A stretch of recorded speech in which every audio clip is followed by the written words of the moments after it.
Hi guys, welcome back to Kavina's World.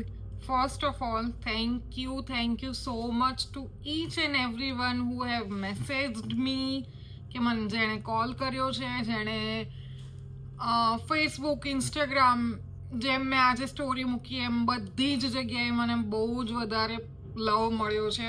Overwhelm લવ કહેવાય ને એ ટાઈપનો મળ્યો છે અને બહુ જ ખુશ છું હું. મને એવું લાગતું હતું કે શું થશે બટ બહુ જ સારું રહ્યું અને ઘણા બધાએ મને બહુ જ બધી બ્લેસિંગ્સ પણ આપી. એની સાથે સાથે બહુ બધા લોકોના બહુ બધા ક્વેશ્ચન પણ હતા અને એ ક્વેશ્ચન્સ ઉપર જ હું આજે વાત કરવા જઈ રહી છું. જે લોકોએ મને ક્વેશ્ચન્સ કર્યા છે હું નામ તો નહીં લઈ શકું, બટ ઘણા બધાએ મને થોડા સિમિલર ટાઈપના જ ક્વેશ્ચન પૂછ્યા કે કેમ તમે બીજું બેબી કર્યું, તમે તો ના પાડતા હતા ને, અને શું થયું એવું, તો વંશુ તો હતો આમ તેમ. પછી ઘણા લોકોએ મને એવું કીધું કે ફર્સ્ટ બેબી હોય, બેબી ગર્લ, તો લોકો બીજું બેબી કરવાનું વિચારે, તમારે તો બેબી બોય છે તો કેમ વિચાર્યું. તો બધાને આજે હું જવાબ આપીશ. મેસેજમાં જોયું કે મેં કહી જ દીધું છે, પણ આઈ થોટ કે હું જે લોકો મને પૂછી નથી શક્યા એ લોકો માટે એક વિડીયો બનાવી દઉં. તો ફર્સ્ટ ઓફ ઓલ બીજું બેબી, હા, અમે અમુક ટાઈમ સુધી એવું જ કહેતા હતા કે we don't want another kid. Vanshu અમારી માટે તો બહુ મોર દેન ઇનફ જ હતો. Like we were totally satisfied him, કેમ કે આજકાલ બધી જ વસ્તુ જો પેરામીટર્સ જોવા જઈએ તો બધાની વાત પણ સાચી છે કે એક છોકરું હોવું બહુ સારું, કેમ કે એજ્યુકેશન એટલું મોંઘું છે, લાઈફસ્ટાઈલ આપણા લોકોની એવી હોય કે જેમાં બહુ જ વધારે એક્સપેન્સીસ થતા હોય અને પ્લસ છોકરાઓના ખર્ચા આજકાલ કંઈ ઓછા નથી. સો એ બધા પેરામીટર્સથી અમને પણ એવું લાગતું હતું એક ટાઈમ સુધી કે વંશુ છે ઇનફ છે આપણી માટે. But as I said in my last video, Vanshu બીજા છોકરાઓને જોઈને એટલો બધો ઓબ્સેસ્ડ થઈ જતો હતો કે એ વાત અમને આ ડિસિઝન પર લાયા કે આપણે બીજું બેબી કરવું જોઈએ, because he wanted a sibling badly. Like કહેવાય ને, એને બહુ જ ઈચ્છા હતી અને ઓલ ટાઈમ મને કહેતો રહેતો હતો કે મમ્મા મારા આ ફ્રેન્ડને તો બેબી સિસ્ટર છે, મારે કેમ બેબી સિસ્ટર નથી, મારે કેમ બેબી બ્રધર નથી, એવું એ વાત કરતો રહેતો હોય છે મારી જોડે. યુ નો કે છોકરાઓ મધર્સ જોડે જ વધારે ક્લોઝ હોય, રાઈટ? તો વંશુનું પણ એવું જ છે, મારાથી સખત ક્લોઝ છે. સખત એટલે જેની કોઈ સીમા જ નથી. હું એને દિવસમાં કેટલી વાર વળતી આવીશ, મારતી પણ આવીશ ક્યારેક, પણ સ્ટીલ એ મારી જ જોડે આવે અને બધા જ વસ્તુની પરમિશન કહો કે કોઈ બી વસ્તુનું વેલિડેશન કહો, એ બધું એ મારી જ જોડે લે. ઘરમાં કોઈ પણ મેમ્બર હોય એને મમ્માને જ પૂછવું પડે, મમ્મા કે હા તો હા, ના તો ના. એનું એવું છે, એ બહુ જ ક્લોઝ છે મારાથી. અને એની આવી બધી રિક્વાયરમેન્ટ્સ જોઈને અમે લોકોએ પ્લાન કર્યું. અને હા, અમે ઘણા લોકો એવું કે વિચારતા હશે કે ફાઇનાન્શિયલ સ્ટેટસ વિચારવું પડે, પ્લસ મેન્ટલ વિચારવું પડે. તો ગાઈઝ અમે બધા જ પેરામીટર્સ વિચારીને જ સ્ટેપ લીધું છે. અને અમુક ટાઈમ પછી સાચું કહું ઓનેસ્ટલી તો અમને લોકોને પણ એવું થઈ ગયું કે એક કિડ હોય ને એ વધારે પ્રોબ્લેમેટિક છે આ જમાનામાં, બિકોઝ એ એટલું બધું જિદ્દી થઈ જાય, કેમ કે આપણા લોકોનું બધું જ અટેન્શન એની પર જ રહે અને એને જે જોઈતું એ મળી જાય. પ્લસ એ બધી વસ્તુના લીધે એના અટેન્શન સીકર બની જાય, એને ક્યાંય અટેન્શન ના મળે તો એને વધારે પડતો ગુસ્સો આવે કે આમ તેમ.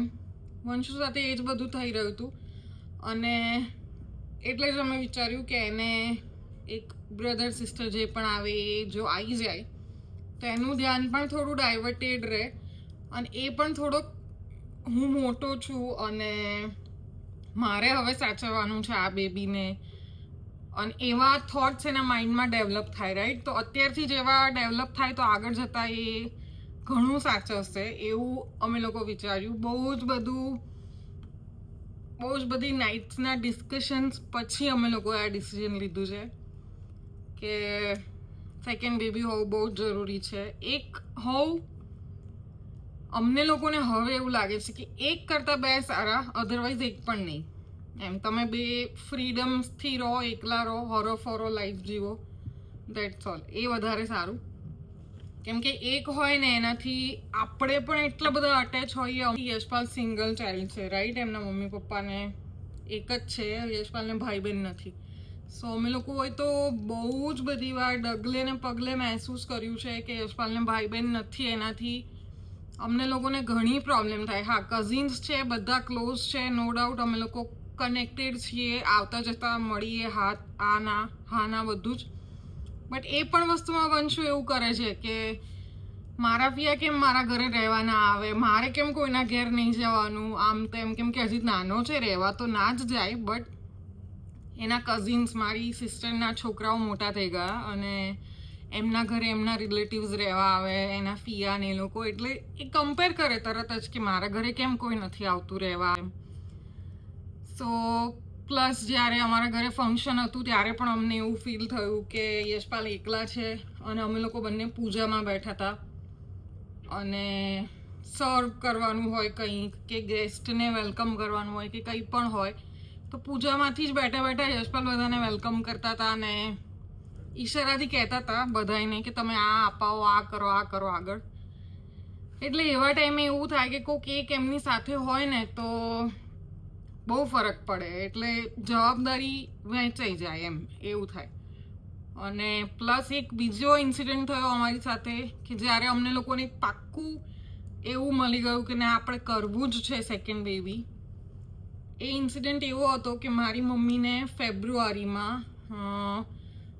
પગમાં જે હાર્ટની વેઇન હોય એમ, હાર્ટમાં તો નહીં પણ પગમાં બ્લોકેજ આવ્યું. અને પગમાં બ્લોકેજ આવ્યું ત્યારે એને 3 નાઇટ્સ એડમિટ રાખી હતી. તો અમે લોકો 3 સિસ્ટર્સ છીએ, રાઈટ? તમને બધાને ખબર હશે. તો અમે 3 સિસ્ટર્સ એક રાત રહ્યા એની સાથે અને દિવસે કોક બીજું, મતલબ અમારા 3માંથી જ દિવસ કોક કરે, રાત કોક કરે, દિવસ કોક કરે, રાત કોક કરે. એવી રીતે અમે લોકોએ એડજસ્ટ કરીને 3-4 દિવસ હોસ્પિટલના કાઢ્યા. તો વેરું પાણી પી લો.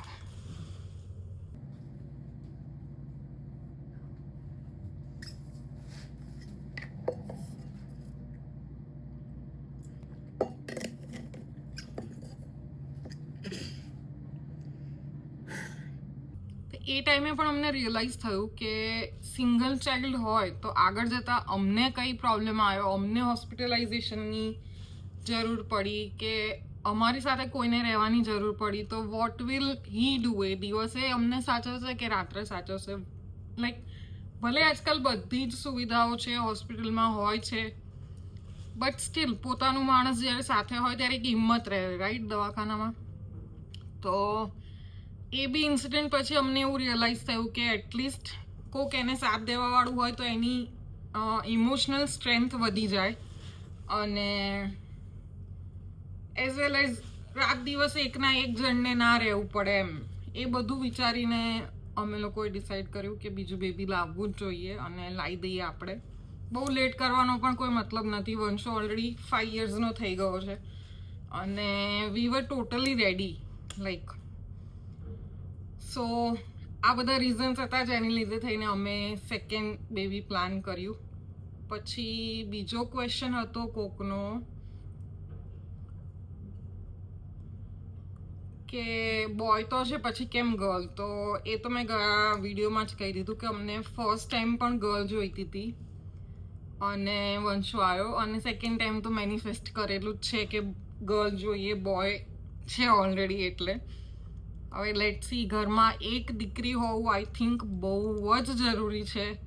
કેમ કે છોકરીઓ હોય ને ઘરમાં તો જ ઘરના બીજા બધાને પણ ઇમોશનલ ફિલિંગ્સ ડેવલપ થાય એવું મને ફીલ થઈ રહ્યું છે. કેમ કે અમારા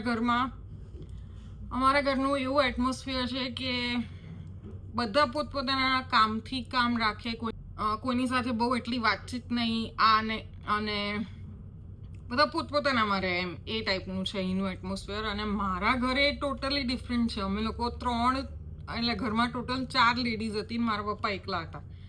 એટલે અમારા ઘરમાં આખો દિવસ બોલવાનું, વાતચીત, આ તે કંઈકનું કંઈક શેર કરવાનું, આ બધું જ ચાલતું રહેતું હોય. અને અહીંયા કેવું, અહીંયા આખો દિવસ તો હું ને મારા સાસુ જ હોઈએ, અને પપ્પા હોય તો પપ્પા તો રૂમમાં હોય, નીચે હોય, એવું કંઈ પણ.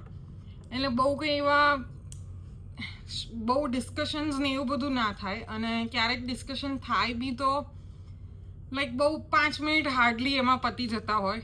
એટલે આઈ ફીલ કે ઇમોશનલી જો કનેક્ટ રહેવું હોય તો ઘરમાં એક છોકરી હોવું બહુ જ જરૂરી છે. છોકરા હોય ને એટલે કેવું, છોકરા એ પપ્પા જોડે માપમાં વાતો કરે, મમ્મી સાથે કનેક્ટેડ હોય, પણ એક એજ પછી મમ્મી સાથે પણ માપમાં વાતો થતી હોય, એટલી બધી વાતો ના થતી હોય. એટલે ઘરમાં કંઈ અવાજ જ ના હોય એવું કોણ તો ચાલે, અમારે પિન ડ્રોપ સાયલેન્સ હોય. તો આવું બધું છે એના માટે થઈને અમારે. અને પ્લસ યશપાલ એકના એક છે અમારા ઘરમાં. યશપાલને થયા 32 યર્સ, તો 32 યર્સથી એક પણ છોકરી છે નહીં ઘરમાં. અને એ પણ એક અમને વિચાર આવ્યો કે એક આવી જાય તો સારું, બધા ખુશ રહે. અને છોકરીને મોટી કરવાનો એક બધાને ચાન્સ મળે એમ, જે મારા સાસુ સસરાને પણ નથી મળ્યો. અને પ્લસ સૌથી મોટી વાત, આગળ જતાં કન્યાદાન કરવાનો મોકો મળે. જો એ લગ્ન કરે તો હવેની જનરેશનનો કંઈ જ આપણને આઈડિયા નથી, બટ સ્ટીલ આપણે તો પોઝિટિવ જ રહીએ. આપણે જે રીતનું આગળ વધ્યા છીએ એવી જ રીતે આપણા છોકરાઓને આપણે સંસ્કાર આપીશું ને એવી જ રીતે આગળ વધતા શીખવાડીશું, પછી આગળ જે થાય એ. પણ પોઈન્ટ ઇઝ, જો એ મળે તો એ સૌથી મોટું દાન કહેવાય. અને કન્યાદાન ના કર્યું એ મેં તો એવું સાંભળ્યું છે કે જેણે કન્યાદાન ના કર્યું હોય એણે સૌથી મોટી વસ્તુ મિસ કરી છે લાઈફમાં એમ. એટલે એનીવેઝ આ જ બધા રીઝન્સ હતા અમારું બીજું બેબી પ્લાન કરવાના. અને બહુ જ સારી રીતે સ્મૂધલી હેપીલી ડેઝ જઈ રહ્યા છે. આઈ હોપ આવી જ રીતે બેબી પણ આવી જાય. બસ તમારો આવી જ રીતનો સપોર્ટ અને પ્રેમ આપતા રહેજો. તમને લોકોને જલ્દી મળીશ નવા ટોપિક સાથે. અને કંઈ પણ તમારા ક્વેશ્ચન્સ હોય પ્લીઝ તમે કમેન્ટ સેક્શનમાં પૂછી શકો છો. I don't mind at all કે આવું ક્વેશ્ચન કેમ પૂછ્યો, આમ તેમ. I am here to answer you all whatever you want to ask. So ચલો, હાલ તો શ્વાસ ચડી રહ્યો છે ક્યારનો, પણ પાણી પીને ડીપ બ્રીથ કરીને મેં આટલું બધું બોલી લીધું. હવે તમને મળીશ નવા વ્લોગમાં. ત્યાં સુધી બધાને bye, take care, thank you so much, keep supporting. અને પ્લીઝ લાઈક અને કમેન્ટ કરતા રહો. અને નવા લોકો હોવ તો પ્લીઝ સબસ્ક્રાઈબ પણ કરો. Bye, see you, thank you so much for watching.